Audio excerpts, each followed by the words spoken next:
Magandang araw mga bata. Ang tatalakayin natin ngayon ay pagpapahalaga sa pamilya. Bakit kaya mahalaga ang pamilya? Halika, tuklasin natin. Aralin 4.1. Pinagmamalaki ko ang aking pamilya. Ito yung example natin. Kami ang pamilya Quezon, pinagmamalaki ko ang aking pamilya dahil nagtutulungan kami sa lahat ng bagay. Masaya kaming namumuhay kahit gaano pa kahirap ang buhay dito sa probinsya. Ayun. Sabi dyan, kailangan napakahalaga ng pamilya natin, lalo na kapag namamroblema tayo, nalalapitan natin sila, may napagsasabihan tayo, may nagpapayo sa atin. Sa inyo, 'di ba? Sa inyo, kung wala ang pamilya mo, nandiyan ka ba sa harap ko ngayon? Nag-aaral ka pa? May naghahatid ba sa'yo? Meron bang bibigay ng baon mo? May nagpapatawa sa'yo? 'Di ba wala? Kaya napakahalaga ng pamilya.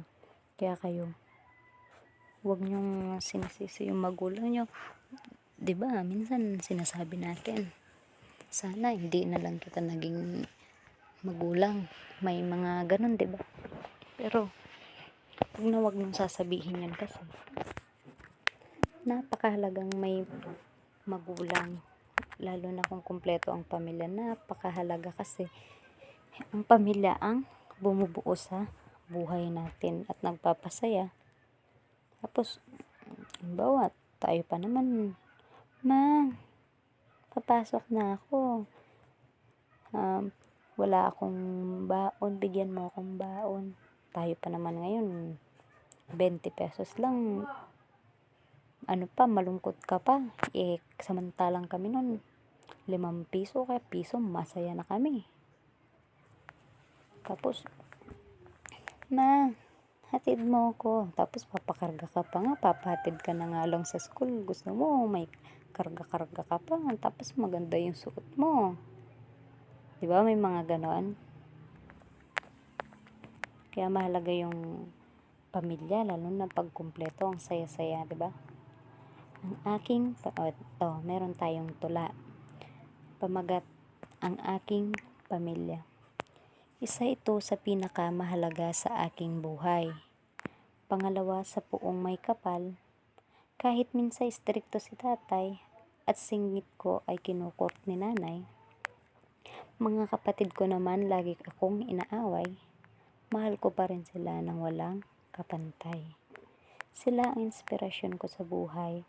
Kahit anong hirap ng aming pamumuhay, lahat kami ay hawak kamay upang malampasan ang mga pagsubok sa aming buhay. Pamilya ko ay pinagmamalaki ko, hindi ko ipagpapalit sa kahit na sino.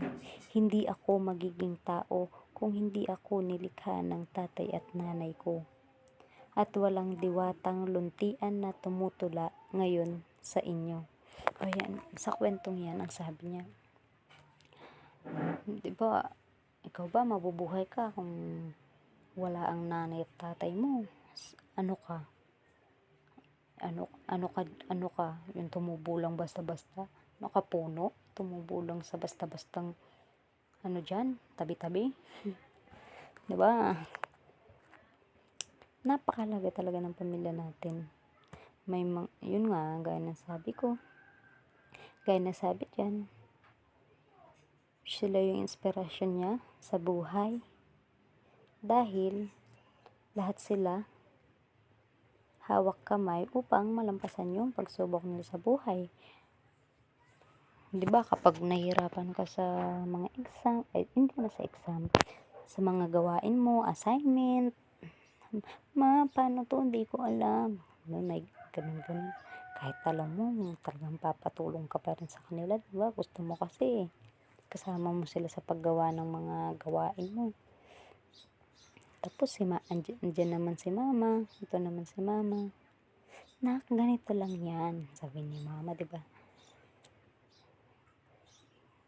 Tapos minsan nga sila na sumasagot sa mga sa mga gawain natin. Tayo laro lang ng laro. Wala man tayong ginagawa, sila lang sumasagot. O may mga ganyan sa inyo. O ba't tumatawa kayo? 'Di ba totoo? Dapat. Kaya mahalagang may pamilya, dapat maging masaya kayo sa pamilya nyo. Kahit stricto pa yan, kahit ano pa yan, importante. Andiyan sila, sumusuporta sa inyo. Lalo na kapag sasayaw ka lang ng kahit ano, ang tigas-tigas mong kumending, tigas-tigas mong sumayaw. Di ba proud na proud pa rin ang pamilya mo kahit yung kending mo para kang poste na di gumagalaw na ewan, di ba? Kaya kailangan pahalagaan nyo yung mga pamilya nyo. Maging masaya kayo habang nandyan sila. Dahil jowa mo, iiwan ka niya ng pamilya mo. Kahit anong mangyari, hindi ka iiwan niya, nandyan sila. Susuportahan ka kahit na may asawa ka na, 'di ba? Kat gusto nila para ka pa ring baby sa kanila. Gusto nila pupunasin yung likod mo. Ayaw ka nila magpawis, bibili ka nila ng ano-anong gamit na pampaganda. Gusto nila kasi malinis ka, maganda, mabango. Kasi gusto nila baby ka pa rin nila kahit na mag-asawa ka na. Kaya swerte ng mga ganun. Lalo na yung, hindi naman totaling swerte yung mga nag-iisang anak, yung gagawin lahat ng magulang para lang sa kanya. Kaya napakahalaga ng pamilya kasi susuportahan, may sumusuporta sa'yo sa lahat ng bagay. Halimbawa na lang kung wala kang pamilya, anong mangyayari sa'yo? Wala ka sa harap ko ngayon, di ka nag-aaral, palaboy-laboy ka lang, hindi maganda yung suot mo, dyan ka lang sa tabing gilid, pumupulot ng pagkain, ganyan. Walang magpupunas ng likod mo, wala kang katabi matulog kapag gabi. Kaya mahalaga ang pamilya. Kaya tandaan nyo, kahit ano bang mangyari, huwag nyo sisisihin ng mga pamilya nyo kasi isipin nyo na lang kung wala sila, paano kayo mabubuhay? Paano ka ngayon? Baka diyan ka na nga lang sa gilid-gilid, humihingi ng perang ganyan. Gusto nyo ba yun? Tapos, kasi may mga bata na nakikita ko kapag minsan nasa palengke ako, dahil nga wala silang magulang, humihingi-hingi lang sila sa gilid, tapos nagpapagod-pagod para lang may kainin. Kaya pahalaga nyo yung mga magulang nyo, ay yung mga pamilya nyo. Kaya sinasabi ko na sa inyo, mahalaga talagang may magulang. Yun, pagkatapos natin talakayin yun, meron tayo gagawin. Oras na ng gawain. O kaya mga bata, mag-ready na kayo. Pero hindi naman mahirap to. Yan. Gawain 1. Gumawa ng isang liham ng pasasalamat sa iyong pamilya. Sa tulong ng iyong guro, punan ang mga patlang sa iyong liham na nasa loob ng kahon. Halimbawa ko, pag sinabing kasapi, yun yung nanay, tatay, ate, kuya, lolo, lola, tito o tita. Halimbawa, sa aking mga mahal na nanay at tatay, maraming salamat sa pangunawa nyo sa akin. Maraming salamat sa paghahatid nyo sa akin sa eskwela, sa pagbibigay nyo ng baon ko, sa pagmamahal nyo, yung mga ganong kataga. Yung ayun nga, ano ang nagawa o naiparamdam sa iyo ng mga kasapi sa iyong pamilya na dapat mong pasalamatan. Ayun nga, gaya sabi ko, yung example din, yung papasalamat ka kasi binuhay ka nila dito sa mundo, ganoon. Nagmamalaki ko ang aking pamilya, nagmamahal, isulat ang mga pangalan, nagmamahal, halimbawa ko, Maybelline Q na launan. Tandaan, ang bawat pamilya ay may taglay na mabuting katangian, nararapat lamang na ipagmalaki mo ang pamilya, iyong kinabibilangan. Kailangan pagmalaki mo, sinasabi. Diba sabi ko, kahit pinapalo ka pa niyan, sabi mo, si mama ko, yan, ganun, pinapalo ako, pero mahal na mahal ko yun. Yung mga ganung pagmamalaki, sarap sa piling na ipagmamalaki mo, tapos pahalagahan mo yung pamilya mo. So, yun, pagkatapos nating talakayin ang pagpapahalaga sa pamilya, dumako tayo dito sa ang mabuting pakikipag-ugnayan ng aking pamilya sa iba pang pamilya. Bakit mahalagang panatilihin ang mabuting pagsasamahan ng iyong pamilya sa iba pang pamilya? Pag-isipan nyo, bakit kaya tayo nakikipagkapit bahay? Bakit nakikipag-usap yung mga pamilya natin sa ibang pamilya, sa kapitbahay natin? Yan. Mabuting makipag-ugnayan ng isang pamilya sa ibang pamilya upang maging mapayapa ang pamumuhay at may malapitan sa bawat problema. Ayun nga, kailangan yung magulang natin or yung pamilya natin marunong makipagkapit-bahay. Halimbawa, kayo na lang dito sa eskwela. Kung ikaw may pamilya ka at ito may pamilya, 'di ba kayo ang dami yung kaibigan dito? Sinong hindi marunong makipagkaibigan dito? taas mo yung kamay mo, kukurutin ko singit mo. Ayun nga, halimbawa si Tanya, tapos si Imelda, magkapit bahay sila. Si Tanya di marunong makipagkaibigan sa kapitbahay niya, hindi siya nakikipag-usap kay Imelda. Tapos kapag may mga gawain tapos hindi mo alam, walang tutulong sa'yo, walang sasagot sa mga tanong mo kasi nga hindi ka marunong makipagkaibigan.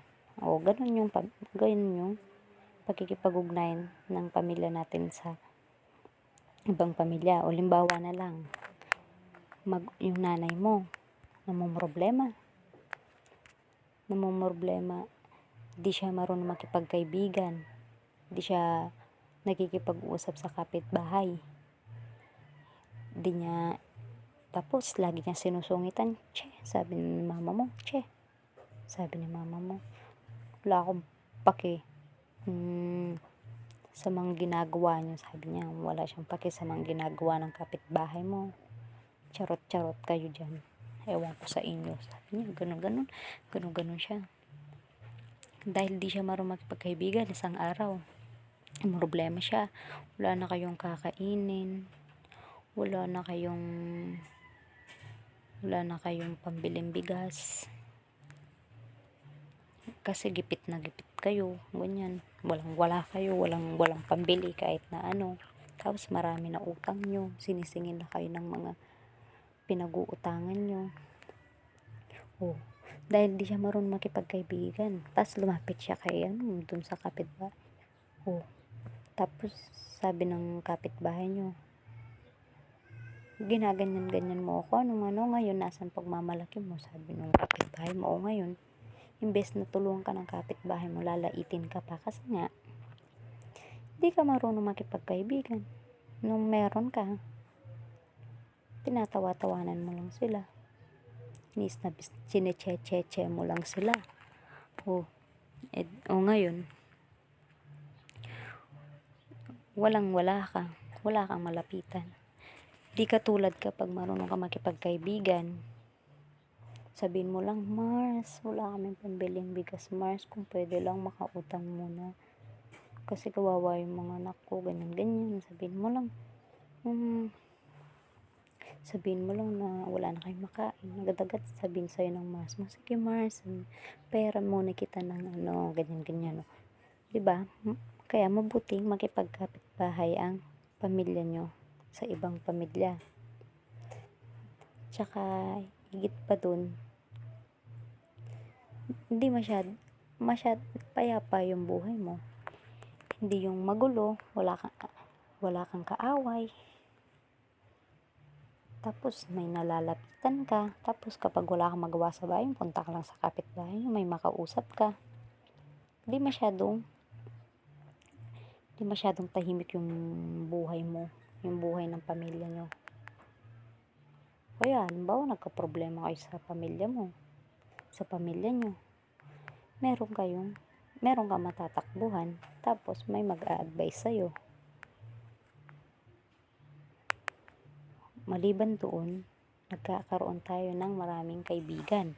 Yun nga, gaya ng sabi, halimbawa, lalo na kung yung mga mahilig na palipat-lipat sa bahay dyan. Minsan, hindi makapag-focus sa isang tirahan. Magkakaroon ka ng maraming kaibigan, mabilis kang makipagkaibigan sa kapitbahay mo. Agad-agad, meron ka nakakausap. Hanggang hindi mo napapansin, dahil sa magaling kang makipagkaibigan, kahit saan ka magpunta, kilala ka nila kasi nga, ikaw yung tipong tao na marunong makipagkaibigan, makipag-usap. Kaya napaka-gandang makipagkapit-bahay ka, makipag-usap ka, makipag-ugnayan ka sa ibang bahay. Pero, makipag-ugnayan ka sa ibang bahay, hindi yung dahil sa mga chismis na wala namang may tutulong sa buhay mo. Makipagkapit-bahay ka, halimbawa, yung may tutulong sa'yo, yung wag yung, ay, hala, si ganito, ganyan, buntis na, ganun. Tapos ikakalat mo, hanggang mali-mali naman pala yung mapapahamak ka pa rin. Maganda yung makipagkapit-bahay ka sa mga taong may maitutulong sa'yo sa oras ng kagipitan. Matutulungan ka kahit ano pang problema yan. Hindi yung alam ka lang nila kapag sa chismisan, yung ganun. Kaya dapat mga bata, wag gagawin yun, wag gagayahin yun. Wag pupunta dun sa mga kaibigan na ang alam lang mga chismis, pero kapag na problema ka, hindi ka na nila kilala.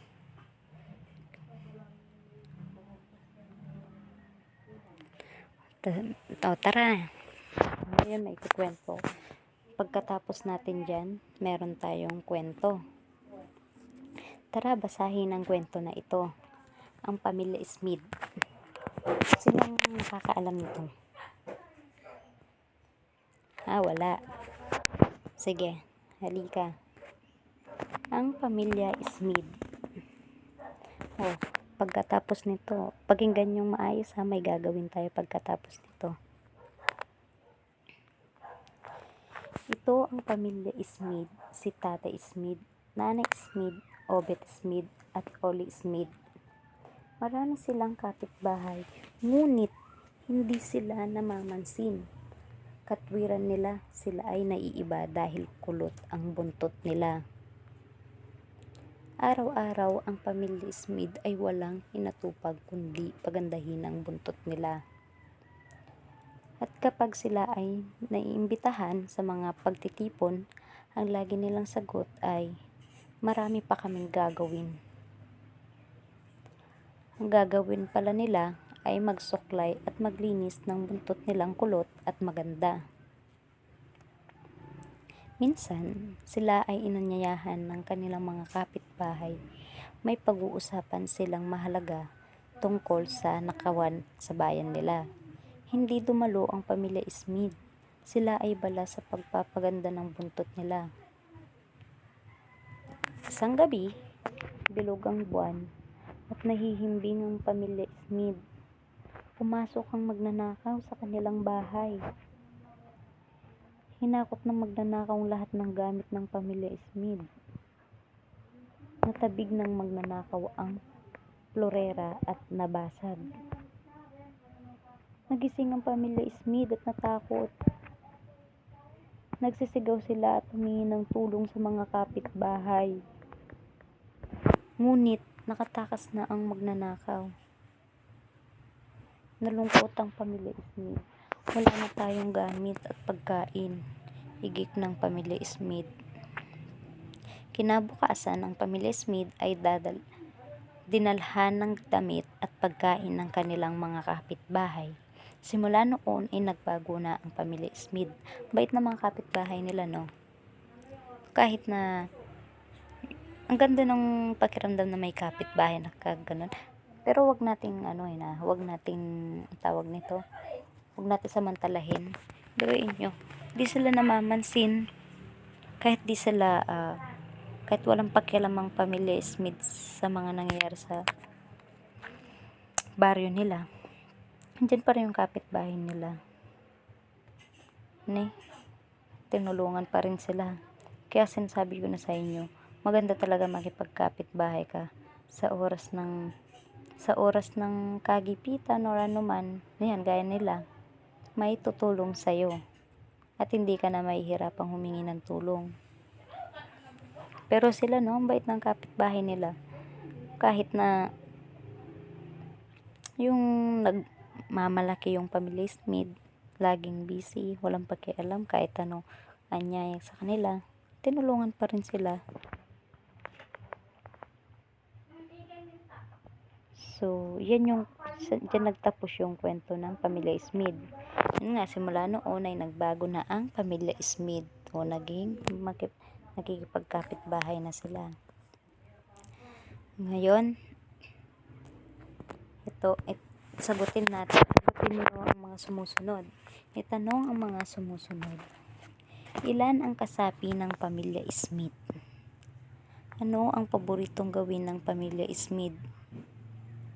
Ano ang problema sa lugar na tinitirahan ng pamilya Smith? Bakit hindi sila nakikipagtulungan sa iba pang pamilya sa kanilang lugar? Ano ang nangyari sa pamilyang Smith isang gabi habang sila ay natutulog? So, sasagutin natin yan. Tapos na ba kayong sumagot? Sasagutin na natin. Ilan ang kasapi ng pamilya Smith? Una, Nanay Smith, Tatay Smith. Pangatlo,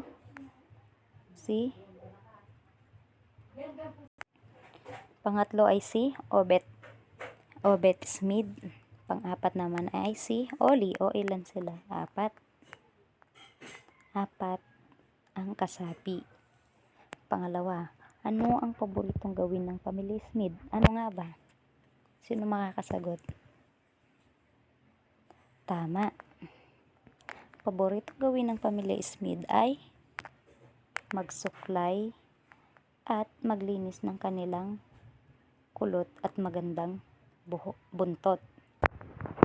Ano ang problema sa lugar na tinitirahan ng pamilya Smith? Ano nga ba? Yung pagnanakaw. Bakit hindi sila nakipagtulungan sa iba pang pamilya sa kanilang lugar? Sagot dyan, dahil abala sila sa pagpapaganda, pag-aayos, pagsusuklay ng kanilang buntot. Ano ang nangyari sa pamilyang Smith isang gabi habang sila ay natutulog? Ano nga ba? Ninakawan sila ng magnanakaw o pinasukan sila ng magnanakaw. Tandaan, mahalagang panatilihin ang mabuting pakikipag-ugnayan ng iyong pamilya sa iba pang pamilya. Sa pamamagitan nito, nagiging tahimik at masaya ang inyong lugar. Ang iba't ibang pamilya rin nagtutulungan sa oras ng pangangailangan. Kaya, maliban sa mahalagang may pamilya, mahalaga din na ang isang pamilya ay ugnayan, makipagkaibigan sa ibang pamilya. Huwag mong pangarapin ang madaming pera, mas mahalaga pa rin ang buo at masayang pamilya. Yun. Dun natatapos ang ating talakayan patungkol sa ating pamilya. Pagkatapos naman natin talakayan ang pamilya, dumako tayo dito sa Unit 3, ang aking paaralan. Sa paaralan, 'di ba ang paaralan ng pangalawa nating tahanan? Kaya tara tuklasin natin. Ano nga ba ang paaralan? Ano ba mga tungkulin natin dito? At ano ang maidudulot ng paaralan sa buhay natin? Mga layunin. Matapos ang pag-aaral ng Unit 3, naasahang magagawa mo ang mga sumusunod. Una, na ipakikilala ang iyong paaralan. Pangalawa, na ilalarawan ang pisikal na kapaligiran ng paaralan. Nasasabi ang mabuting nagagawa ng paaralan sa iyo. Pang-apat, nasasabi ang konsepto ng pagbabago at pagpapatuloy batay sa kwento ng paaralan. Pang-lima, nasasabi ang mga dapat gawin ng isang mag-aaral. Pang-anim, natutupad sa mga alituntunin ng paaralan. At ang pang-pito, napahahalagahan ang iyong paaralan. Aralin 1. Pagkilala sa paaralang aking kinabibilangan. Paaralan. Puok na ginagamit ng mga mag-aaral na tulad mo upang matuto. Katuwang ng tahanan upang maturuan ng mabuti ang mga bata. Pangalawang tahanan ng mga mag-aaral. Yun na, ang paaralan, ito yung nagtuturo sa atin ng maliban sa bahay. Sa bahay kasi tinuturo tayo ng mabuting asal, mga gawaing bahay. Dito, natututunan natin kung paano, kung ano ang tamang gawin, ano yung mga pangyayari noon at ngayon, ano yung mabuting asal na dapat nating gawin, kung paano gumalang, mga ganyan.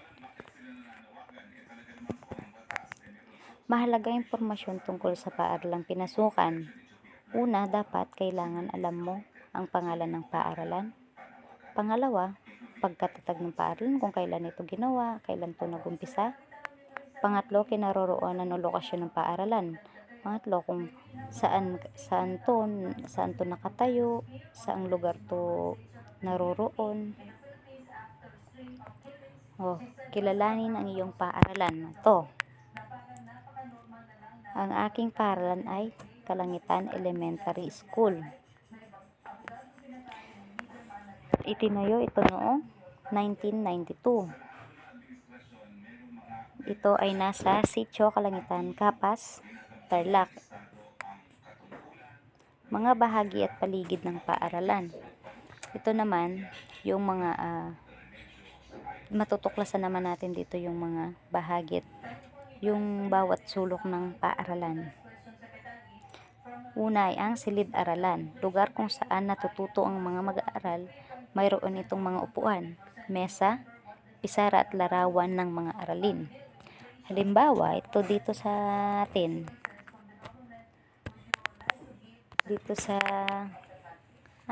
Ito yung silid-aralan natin. Meron tayong upuan, mesa, pisara, at mga larawan na makikita nyo. Yan, ito yung tinatawag na silid-aralan kung saan tayo ngayon nagkaklase. Poste ng watawat. Dito kayo tumatayo, kinakanta yung Lupang Hinirang. Dito inaawit ng mga mag-aaral ang pambansang awit na Lupang Hinirang araw-araw. Diba ang luwang-luwang ng pwesto dun sa pinagtatayuan natin kung saan tayo kumakanta ng Lupang Hinirang. Saan natin inaawit yung Lupang Hinirang. Dahil kasi doon lahat tayo nagtitipon, lahat ng section, doon tayo lahat. Kasi ginagalang natin yung ating bayan. Doon tayo kakanta ng Lupang Hinirang araw-araw. Palaruan. Maliban sa paglalaro, dito idinaraos ang mga gawain sa edukasyon sa pagpapalakas ng katawan. Diba, minsan bago tayo nag-uumpisa, naglalaro muna tayo kasi para magising yung katawan natin, para lahat ng pag-aaralan natin matatandaan nyo, mapapasok sa isipan natin. Tapos hindi mabibigla yung katawan natin, di tayo inaantok, di tayo tamad, yung nagiging malakas yung katawan natin, yun nga, malakas yung katawan natin. Lahat ng pinag-uusapan natin dito sa klase, tumatatak sa isip natin. Kaya ang eskwelahan ay gumagawa ng nagbibigay sila ng pwesto para sa mga bata para makapaglaro. Tanghalan. Sa lugar na ito, ginagamit ang mga programa sa paaralan katulad ng Linggo ng Wika at seremonya sa pagtatapos sa pag-aaral. Yun nga, halimbawa kayo, 'di ba? Kapag tapos na kayo, dito kayo kapag graduation nyo, bibigyan kayo ng medal, dito kayo sasabitan ng medal, tapos minsan dito kayo sumasayaw, kumakanta, tapos nagtutula.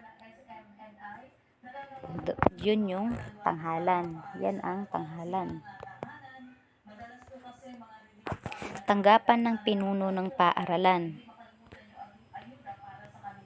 Ito naman yung sa principal natin.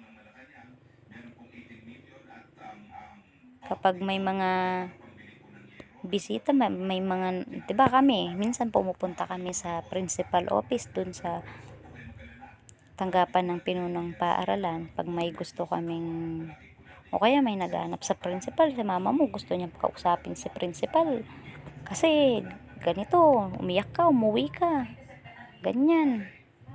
O dun pupunta yung nanay mo, kakausapin ng principal para walang makarinig na iba. Silid ng mga guro. Diba nakikita nyo kapag tapos na kaming mag-aral, tapos na tayo magklase, pumupunta kami dun sa aming silid. Dito sama-sama gumagawa ng kanilang mga gawain ng mga guro. Kasi kapag dito kami syempre may gagamit ng ibang guro dito sa klase natin. May ibang papasok, ganyan.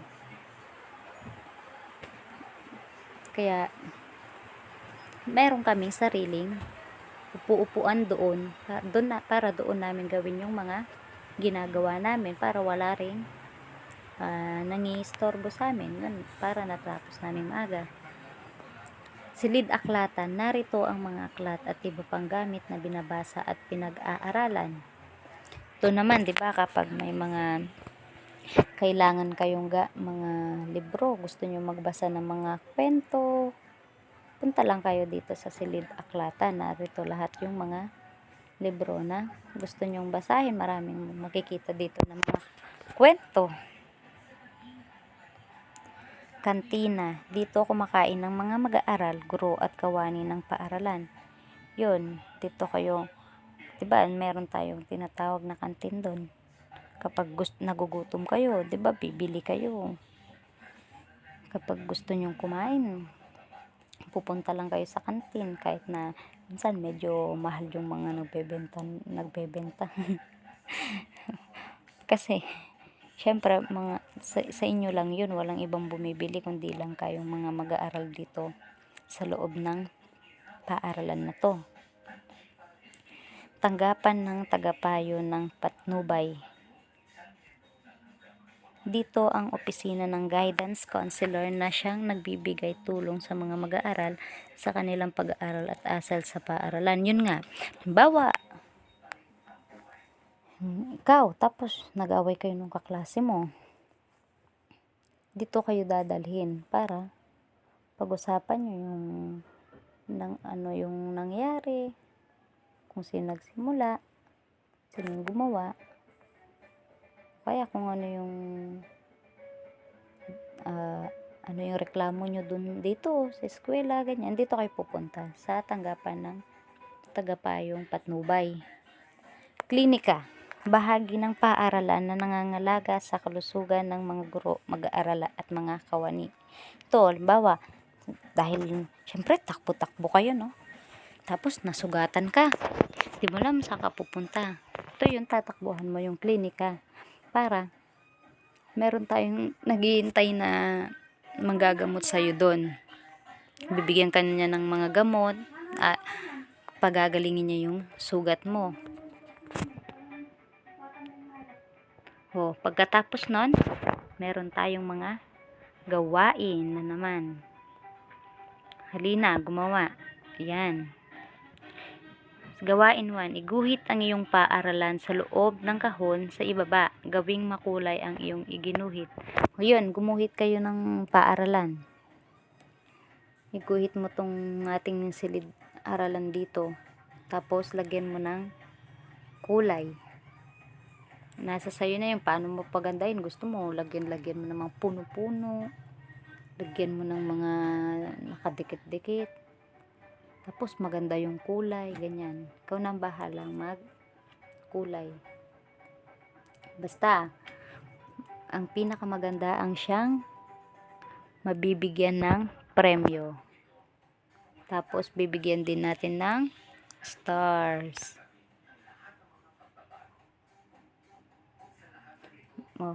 Kasunod nun, meron tayong tinatawag na gawain 2. Itanong sa iyong punong guro ang mga sumusunod. Ano ang pangalan ng aking paaralan? Kailan itinayo ang aking paaralan? Saan ito matatagpuan? Sasagutin natin yan. Ano ang pangalan ng aking paaralan? Ano nga ba? Anong pangalan nito? Kalangitan Elementary School. Kailan itinayo ang ating paaralan o kailan ba itinayo to? Noong 1992. Saan ito matatagpuan? Sa Kalangitan Kapas Tarlac. Sa Kapas Tarlac, Kalangitan Kapas Tarlac matatagpuan tong school natin. Tandaan, mahalagang makilala mo ang paaralang iyong pinapasukan. Ito ang nagsisilbing pangalawa mong tahanan. Pagkatapos natin matuklasan kung ano ang paaralan, dito naman tayo sa ang papel na ginagampanan ng paaralan sa ating buhay. Ano nga ba ang mabuting nagagawa ng paaralan sa atin? Paano ba nakakatulong yung paaralan sa atin? Ano bang silbi ng paaralan sa atin? Pwede naman na kahit wag na tayo mag-aaral, mabubuhay naman tayo. Pero dito matutuklasan natin bakit ba tayo nag-aaral.